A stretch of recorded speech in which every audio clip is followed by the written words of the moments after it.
Hello, আমি আম্মি বলছি। আজকে আমি তোমাদের আরও কতকগুলো প্রবন্ধ নিয়ে আলোচনা করব।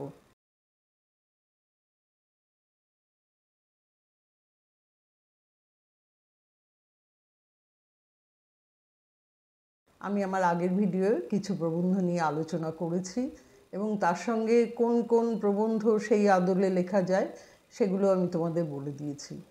প্র্যাকটিক্যালি প্রবন্ধ কোনটা কি আসবে না আসবে সেটা প্রেডিক্ট করা যায় না, সেই জন্য যেগুলো একটুখানি অন্য ধরনের আমি সেগুলো নিয়ে তোমাদের আলোচনা করে দেবো। আর যেগুলো তোমরা খুব সাধারণ, যেগুলো সবসময় আসে, সেগুলো তোমরা বই পড়লেই পেয়ে যাবে, তোমাদের বইতেই পেয়ে যাবে। সুতরাং ওগুলো নিয়ে আর সাধারণভাবে আমি আলোচনা করতে আপাতত চাইছি না। তোমাদের মোটামুটিভাবে আমি কয়েকটা প্রবন্ধ নিয়ে আলোচনা করছি। তাহলে শুরু করছি। আচ্ছা, প্রথম একটা প্রবন্ধর কথা বলছি। এসেটা হচ্ছে মানুষের জীবনে ছুটির প্রয়োজন। আমি কিন্তু পুরো লিখিনি, তোমরা কিন্তু এটা 250 ওয়ার্ডে লিখবে। আমি তোমাদের অনেকটা হেল্প করে দিচ্ছি এই পর্যন্ত। কি বললাম? মানুষের জীবনে ছুটির প্রয়োজন। আমরা এইভাবে লিখতে পারি, একঘেয়েমি জীবনে নতুন করে বাঁচতে হলে ছুটির একান্ত প্রয়োজন। ছুটি কথাটা বলার সঙ্গে সঙ্গেই মন কেমন আনন্দে নেচে ওঠে। রোজ রোজ সকালবেলা উঠে ড্রেস পরে স্কুলে যাওয়া, ঘন্টা বাজার আগেই ক্লাসে ঢোকা, প্রার্থনা করা, রুটিন মেনে শিক্ষক শিক্ষিকাদের ক্লাস নেওয়া, বাড়ির কাজ স্কুলের কাজের ভিড়ে কখন যেন সময় কেটে যায়। টিফিন টাইমে তবু একটু খেতে খেতে বন্ধুরা মিলে গল্প করতে পারি। রোজকার এই রুটিন থেকে বেরোতে পারলে কী যে ভালো লাগে। একটু দেরি করে ঘুম থেকে উঠে সব কাজেই তাড়া না দিয়ে আস্তে আস্তে কাজগুলো সারা, ভালো মন্দ টিফিন সেরে নিজের মতো সময় কাটানো, স্কুলের ভাবনা না ভেবে পরিবারের সবার সঙ্গে সময় কাটানো, দারুণ ব্যাপার। আর যদি ছুটিতে একটু বেড়াতে যাওয়া যায় তাহলে তো কথাই নেই। গাড়িতে বা ট্রেনে করে যেতে যেতে সে যাত্রা উপভোগ করা, প্রকৃতির সঙ্গে একাত্ম হওয়া, কত ছোট ছোট জিনিসকে ভালো করে দেখা, এসবের মধ্যে যে কত আনন্দ লুকিয়ে থাকে তা বলা যায় না। তারপর মনে হয় এক বুক অক্সিজেন নিয়ে ফেরা, একঘেয়েমির জাল থেকে বেরিয়ে এসে আবার নতুন উদ্যমে কাজে লেগে পড়া। এভাবেই ছুটি আমাদের জীবনকে নতুন খাতে বইয়ে দেয়, কাজের উৎসাহ দেয়, নতুন করে অনেক কিছু করার স্বপ্ন দেখায়, সারাক্ষণ কাজের বা পড়ার জগতে হারিয়ে যাওয়া মানুষটাকে ফিরিয়ে দেয়, নতুন করে বাঁচতে শেখায়। তাহলে এই যে যেটা বললাম, এটা হয়তো আমি যতগুলো ওয়ার্ডে বলেছি হয়তো হাফ ওয়ার্ড, হয়তো 120 বা 140 এরকম হবে। তোমরা এটাকেই আরেকটু বড় করে এক্সপ্লেন করো, তার সঙ্গে তোমাদের আরও যা যা কিছু বলার আছে সেগুলো দিয়ে তোমরা এটা সাজিয়ে নিও। এরপরে আসছি আরেকটা চিঠি, আরেকটা প্রবন্ধ নিয়ে, এসে নিয়ে, একটা ঝড়ের রাতের অভিজ্ঞতা। অনেক দিনই বাড়ি বসে বসে ঝড় উপভোগ করেছি। এবার আমি যে অভিজ্ঞতার কথা বলবো তা বাড়িতে নয়, বাইরে বেড়াতে গিয়ে যা অনুভব করেছি তার কথা। বোধহয় সেটা মে মাস ছিল, বছর 3-4 আগে হবে। স্কুলের ছুটি ছিল কদিন। বাবা প্ল্যান করলেন সিকিম বেড়াতে যাব। সেই মতো সিকিমে যাওয়া হলো। এরপর একদিন রাখা হলো ছাঙ্গু লেক, বাবা মন্দির আর নাথুলা পাসের জন্যে। যথারীতি সকালবেলা বেরোলাম, আকাশ ঝকঝকে পরিষ্কার, খুব একটা ঠান্ডাও নেই। গ্যাংটক থেকে প্রথম চলেছি ছাঙ্গু লেক হয়ে নাথুলা পাসে, ভারত চীন সীমান্ত। কাঁটাতারের একপাশে এপাশে ভারত আর ওপাশে চীন। নাথুলা যাওয়ার পথে একটু ছাঙ্গুতে নেমে চা খাওয়া, তারপর সোজা নাথুলা। ছাঙ্গুতে যখন গাড়ি দাঁড়ালো তখনও আকাশ পরিষ্কার, শুধু একটু হাওয়া থাকায় একটু একটু শীতভাব লাগছিল। এবার একটু একটু করে রওনা দিলাম নাথুলার পথে, মনে খুব উত্তেজনা। আমার মা আবার সীমান্ত দেখতে খুব ভালোবাসেন।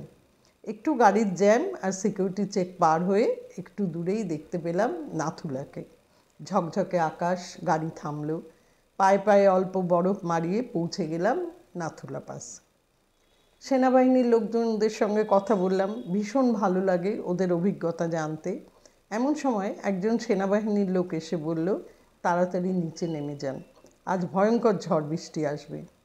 অবাক হয়ে গেলাম, এত ঝকঝকে আকাশে কোথা থেকে ঝড় আসবে এই ভেবে। ওদের কথা শুনে নামতে লাগলাম নিচে বাবা মন্দিরে। অল্প সময় কাটিয়ে ছাঙ্গুতে না দাঁড়িয়ে নিচে গ্যাংটকের দিকে নামা শুরু করেছি। হঠাৎ আকাশ কালো করে মুষলধারে বৃষ্টি আর ঝড়ের গর্জন। কিছুই প্রায় দেখা যাচ্ছে না, যে কোনো মুহূর্তে ধস নামতে পারে। আমাদের গাড়ি আস্তে আস্তে নামতে থাকে। বাতাসের শোঁ শোঁ শব্দে ভীষণ ভয় লাগছে। পাশে খাদ, যে কোনো মুহূর্তে গাড়ি স্কিড করতে পারে। পাহাড়ের গা থেকে টুপটাপ পাথর পড়ার শব্দ। গাড়ি চলছে সব বাধা কাটিয়ে। আমাদের কারো মুখে কথা নেই। চারদিকে ঝড়ের গতি এত তীব্র যে মনে হচ্ছে বুঝি গাড়িটাকে আছড়ে ফেলবে। পেছনেও বেশ কটা গাড়ি দেখতে পেলাম। এমনিভাবে বেশ কিছুক্ষণ চলতে চলতে মনে হলো গ্যাংটক শহরটাকে দূর থেকে দেখতে পাচ্ছি। পাহাড় থেকে নেমে ফেললাম স্বস্তির নিঃশ্বাস। পরের দিন কাগজে দেখলাম অনেক লোক আটকে পড়েছে নাথুলা পাসে আর বাবা মন্দিরের রাস্তায় সারা রাত সেনারা তাদের সাহায্য করেছে। এই অভিজ্ঞতা, এই ঝড়ের রাতের অভিজ্ঞতা জীবনে ভোলার নয়। তো এরকমভাবে আমরা কিন্তু যে কোনো ঝড়ের ওপরে, ঝড়ের রাত্রির ওপরে বা খুব বর্ষার ওপরে এরকম কিন্তু কোনো অভিজ্ঞতার কথা আমরা শেয়ার করতেই পারি, এগুলো আমরা লিখতেই পারি।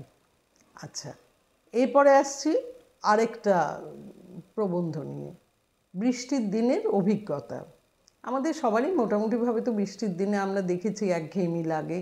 এবার সেই বৃষ্টির দিন, কোনো একটা বৃষ্টির দিন কিভাবে তোমরা উপভোগ করেছো সেই নিয়ে বলা। বেশ কিছুদিন ধরে বৃষ্টি পড়ছিল এক নাগাড়ে, বেরোনো যাচ্ছে না, মনটাও ভালো লাগে না। পড়াশুনো করতে করতে জানলা দিয়ে তাকিয়ে দেখি একটা কাক ভিজে সপ হয়ে পাশের বাড়ি কান মিশে বসে আছে। এপাশ ওপাশ তাকিয়ে দেখছে আর কোথাও ভালো আশ্রয় পাওয়া যায় কি না। আমিও বইপত্র ফেলে বারান্দায় এসে দাঁড়ালাম। তাকিয়ে দেখি বাড়ির সামনে যে বড় বড় গাছগুলো আছে বৃষ্টির জলে তারা একেবারে ধুয়ে গেছে। কেউ বা কালচে সবুজ, কেউ বা কচি কলাপাতা রঙে নতুনভাবে দেখা দিয়েছে। আর আমার সামনের বাড়ির একটা ছোট্ট বাচ্চা, সে একটা কাগজের নৌকো বানাচ্ছে, কারণ রাস্তার সামনে কিছুটা জল জমে গেছে। ওই কাগজের নৌকোটা সেই জলে ভাসিয়ে দেওয়ার চেষ্টা করছে, প্রস্তুতি নিচ্ছে। তারপর আকাশের দিকে তাকিয়ে মনকে আমার মেঘের সঙ্গী করে ফেললাম। বৃষ্টির ধারা একটু কমতেই দেখি মেঘেরা যেন দল বেঁধে কোনো দেশে পাড়ি দিচ্ছে। মাঝে মাঝে বিদ্যুতের আলোয় তারা চলেছে কোন দূর দেশে। এভাবে আকাশের সঙ্গে বন্ধুত্ব করা বা আকাশকে দেখা তো আমার হয় না, তাই এসব দৃশ্য আমার মনকে যেন কোনো কল্পরাজ্যে নিয়ে গেল। ধন্যবাদ দিলাম বৃষ্টিকে, কারণ তার জন্যই আজ আমার মনে অনেক অজানা জিনিস ধরা পড়ল। হঠাৎ ঘরের ভেতর ঢুকে দেখি বাবা বোধহয় অফিসের জন্য বেরিয়েছিলেন। রাস্তাঘাটে থই থই জলে নেমে অফিস যাওয়ার চেষ্টাও করেছিলেন, কিন্তু কোনো গাড়ি ঘোড়া না থাকায় চুপচুপে ভিজে বাড়িতে ফিরে এসেছেন। এসব দেখতে দেখতে মনটা খারাপ হয়ে গেল সেই সব মানুষের কথা ভেবে যারা বস্তিতে থাকেন বা যে অঞ্চলে একতলায় অল্প বৃষ্টিতেই জল ঢুকে যায়, বিছানাপত্র সব ভিজে যায়, রান্নাবান্না করার মতো অবস্থা থাকে না। বৃষ্টি এক নাগাড়ে চললে তাদের বড্ড দুরবস্থা। ভাবনা চিন্তা, ভালো লাগা খারাপ লাগার মধ্যেই লাঞ্চ টাইম চলে এলো। থালায় এলো গরম গরম খিচুড়ি, পাঁপড়, বেগুন ভাজা আর ডিম ভাজা। চারদিকে যেন গন্ধে ভরে গেল। বৃষ্টির দিনে এ খাওয়া যেন পরম প্রাপ্তি। এভাবেই সারাদিন প্রকৃতিকে দেখে ভালোবেসে নানা রূপ প্রত্যক্ষ করে কেটে গেল দিনটা। তো এটার সঙ্গে আরও কিছু তুমি অ্যাড করবে, রাস্তাঘাটের অবস্থাটা আরও বেশি বলতে পারো। তারপরে কি বলে, এই যদি জমা জলটা যদি আরও কিছু দিন বাড়ে তাহলে কি কি অসুবিধে হতে পারে, এইসব নিয়ে অনেক কথাই বলতে পারো। আচ্ছা, এটা নিয়ে আরেকটা এসেও হয়, জলমগ্ন রাস্তা। জলমগ্ন রাস্তায় একাকী হলে তুমি এটাকেই একটু গুছিয়ে, তুমি একা একটা রাস্তায় আছো, একা নয় আরও লোকের সঙ্গে তুমি কি ফিল করছো সেইটা, এই ধরনের এসে কিন্তু এটার সঙ্গে তুমি লিখতেই পারো। আচ্ছা, এবার তোমাদের বলি যে যে যে পরীক্ষায় কিছু ধরনের জিনিস আসে, যে এসেগুলো আসে সেগুলো একটুখানি কী ধরনের হলে তোমরা কিভাবে লিখবে, এগুলো সবই তোমরা বইয়ে পাবে এবং এগুলো সেই স্টক কোয়েশ্চেন যাকে বলে এই ধরনের, অর্থাৎ এগুলো আসেই প্রত্যেক বছর। তোমাদের পরীক্ষায় আসে মহান পুরুষদের জীবনী, মহাপুরুষদের জীবনী, তাদের কথা লিখতে গেলে প্রথমেই কটা কথা জেনে রাখবে। 1 নম্বর হচ্ছে তাদের date of birth and year of birth, তাদের মৃত্যুদিন, তাদের বাবা মা, শহরের নাম, তারা কি পড়াশুনো করেছেন ইত্যাদি। তারপর তাদের অ্যাচিভমেন্ট এবং তাদের কন্ট্রিবিউশন টুয়ার্ডস নেশন, এই ধরনের ব্যাপারটা। আর যদি তারা কোনো অ্যাওয়ার্ড পেয়ে থাকেন তাহলে সেটাও লিখবে। আর এই একই জিনিস কিন্তু তোমরা লেখক লেখিকার ক্ষেত্রেও সেই জিনিসটাই ফলো করবে, একই রকম। আচ্ছা, এবার বলি, যে কোনো সামাজিক বিষয় নিয়ে যদি লিখতে যাও তাহলে সেই বিষয়টা আগে দেখে নিলে, তো সে বিষয়টা খারাপ বা ভালো, যদি খারাপ হয় তাহলে সেটা খারাপ কেন, আর সেটা যদি ভালো হয় তাহলে সেটা ভালো কেন।